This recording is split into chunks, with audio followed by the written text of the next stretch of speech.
Finally 11,000 kilometre पूरी चलने के बाद में अभी इसकी जो मेजर सर्विस है वो फर्स्ट टाइम मैं एक लोकल मैकेनिक के पास से आता हूँ करवाने।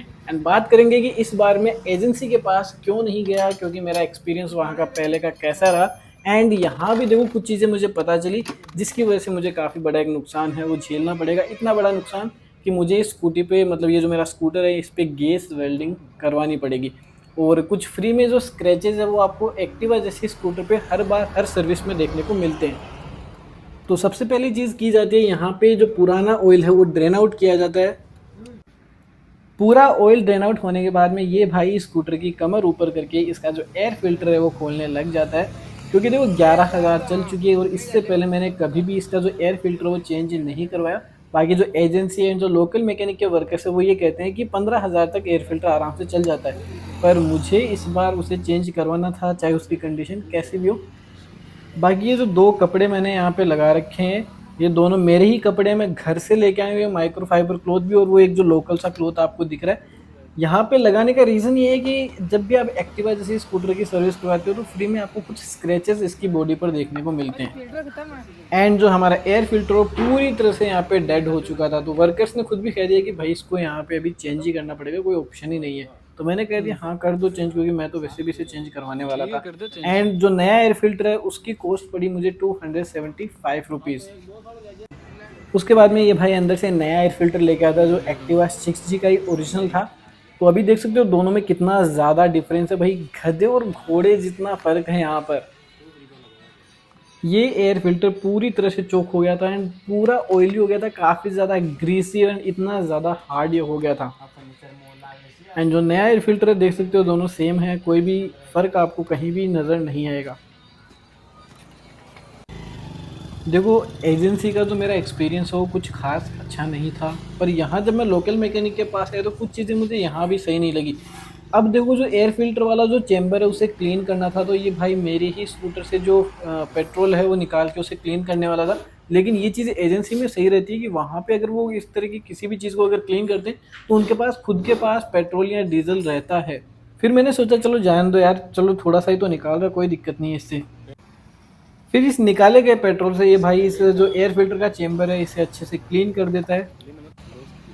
फिर ये वो हरकत है जहाँ पे आपका जो स्कूटर है वो बहुत ही ज़्यादा बुरी तरह से डैमेज होता है हर बार हर सर्विस पर।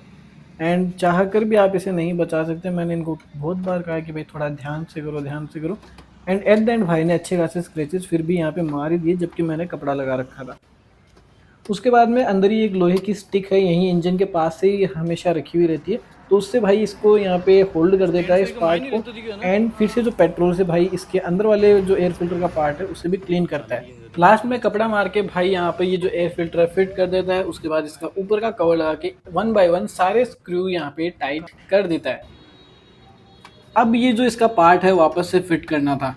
अब यहाँ आप देखोगे ये स्क्रैचेस है, इन्हीं स्क्रैचेस की मैं बात कर रहा था। जो ये एसेसरीज है इसके ऊपर ये स्क्रू लगा आता है, इसकी वजह से ये स्क्रैचेस हर बार होते हैं। अब यहाँ पे इन स्क्रैचेस के आसपास देखोगे पहले के भी कुछ स्क्रैचेस हो रखे हैं जिनको मैंने मार्कर से ब्लैक कर रखा तो वो पता नहीं चल रहे। लेकिन ये जो नए स्क्रैचेस आप सिल्वर कलर के देख रहे हो ये एकदम फ्रेश मार्क्स है जो आपको दोनों तरफ देखने को मिल जाएंगे। एजेंसी शायद ज़्यादा बढ़िया सर्विस करेगी एक लोकल शॉप के मुकाबले, यही सोच के मैंने आज तक सारी सर्विस एजेंसी से ही करवाई है। और उन्हीं की वजह से अब मुझे स्कूटर पर गैस वेल्डिंग करवानी पड़ेगी। कैसे? देखो 11,000 ये स्कूटर चल चुका आज तक। एंड सर्विस सेंटर वालों ने इसकी कभी भी जो रियर ब्रेक्स है उसका जो लेदर है उसे निकाल कर रेजमाल से क्लीन नहीं किया है। मतलब उस पर जो एक शाइनिंग आ जाती है वो काफ़ी चिकना हो जाता है, तो उसे हर सर्विस में निकाल कर रेजमाल से क्लीन किया जाता है, उसे ड्राई किया जाता है। तो लोकल मैकेनिक ने मुझे बताया कि ये चीज़ हर सर्विस में करवानी होती है। जैसे कि आप 2 से 2,500 के बीच में जब भी सर्विस करा रहे हो तो आपको ये चीज़ हर बार करवानी है। एंड एजेंसी वालों ने ये चीज़ इस पर कभी की ही नहीं, जिसकी वजह से 3 साल मतलब 3.5 साल हो गए स्कूटर को, कभी भी इसका पीछे का टायर मैंने खोला ही नहीं। इस स्कूटर को आज तक मुझे कोई भी ऐसी चीज़ इसमें करवानी नहीं पड़ी, कभी इसमें कोई दिक्कत नहीं आई कि कोई मेजर चीज़ इसमें हुई हो। अभी पहली बार ऐसी चीज़ हुई कि जिसकी वजह से यहाँ तो मुझे स्क्रू को गर्म करके खोलना पड़ेगा, इसकी वजह से जो पेंट है वो डैमेज होगा, या फिर गैस वेल्डिंग मुझे इस पर करवानी पड़ेगी, जिसकी वजह से तो भाई बहुत ही ज़्यादा डैमेज यहाँ पर होने वाला है। तो ये चीज़ मैं 1-2 दिन बाद में करवाने वाला हूँ, क्योंकि अभी मैं किसी चीज़ के लिए थोड़ा लेट हो रहा था। पर अब बात करते हैं सर्विस की, प्राइस की, एंड जो मेरा एक्सपीरियंस यहाँ कैसा रहा और सर्विस सेंटर में कैसा रहा, दोनों में क्या डिफरेंस मुझे यहाँ देखने को मिला और क्या-क्या कमियाँ मैंने नोटिस की। सबसे पहले बात करते हैं प्राइस की। प्राइस यहाँ पे मेरे से चार्ज किए जाते हैं 900 रुपीज़, 900 रुपये चार्ज किए जाते हैं। लेकिन जैसे स्टार्टिंग में मैंने इनको आते ही कह दिया कि मुझे वॉशिंग नहीं करवानी है, क्योंकि देखो मैंने ऑलरेडी मेरे स्कूटर को क्लीन कर रखा है, ये ऑलरेडी क्लीन कंडीशन में, और अभी वैसे भी बारिश और कीचड़ चारों तरफ हो रखा है, तो ये फिर से गंदा हो जाएगा। तो वो 100 रुपीज़ मुझे पे नहीं करने, इसलिए वॉशिंग मैंने नहीं करवाई। पर 900 रुपीज़ चार्ज की गई, जिसमें वॉशिंग भी इन्होंने इंक्लूड कर दी थी।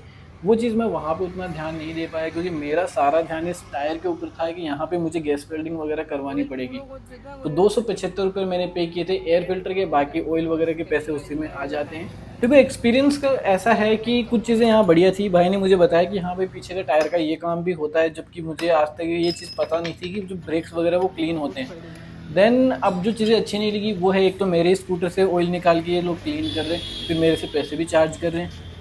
दूसरी चीज़, बार बार कहने के बाद भी उन्होंने वहाँ पे स्क्रैचेस मार ही दिए, जहाँ पे मुझे सबसे ज़्यादा डर था। और एक चीज़, पीछे के टायर के स्क्रू को खोलने के लिए एक बार ये वहाँ पे छेनी और हथौड़ा मारने लगे। अब बारी आती है कि सर्विस आखिर कहाँ से करवानी चाहिए, एजेंसी से या फिर लोकल शॉप से। देखो लोकल शॉप पे ऐसे काफ़ी चीज़ें जो मुझे पता नहीं थी वो मुझे पता चली कि हाँ भाई ये चीज़ें भी होती है रूटीन, अगर बेसिक सर्विस अगर आप करवाते हो तो। बाकी देखो आपके व्हीकल को ट्रीट करने का तरीका तो भाई सेम ही है, एजेंसी में भी ऐसे ही ट्रीट किया जाता है, डैमेजेस वगैरह लगते रहते हैं, उनको कोई फ़र्क नहीं पड़ता, इनके पास दिन में ढेरों व्हीकल आते हैं। तो ये चीज़ भी मुझे लोकल शॉप पे भी सेम मिली और वहाँ भी सेम ही मिली। बाकी जो पैसे चार्ज करने का तरीका है तो भाई इनका भी कुछ खास ठीक नहीं, ये भी वैसे ही चार्ज करते हैं और जो एजेंसी वाले हैं वो भी ऐसे ही चार्ज। तो गाइस इस सर्विस से मैं थोड़ा सा अनसेटिस्फाई रहा, एंड फाइनली 900 रुपये पे करने के बाद मैं इन्हें 5 में से 3 स्टार देना चाहूँगा। क्या क्या कमियाँ थी मैंने सारी बता दी। बाकी अगर आपको वीडियो अच्छी लगी तो मेक श्योर इसे लाइक एंड सब्सक्राइब करना, एंड वीडियो देखने के लिए आपका धन्यवाद।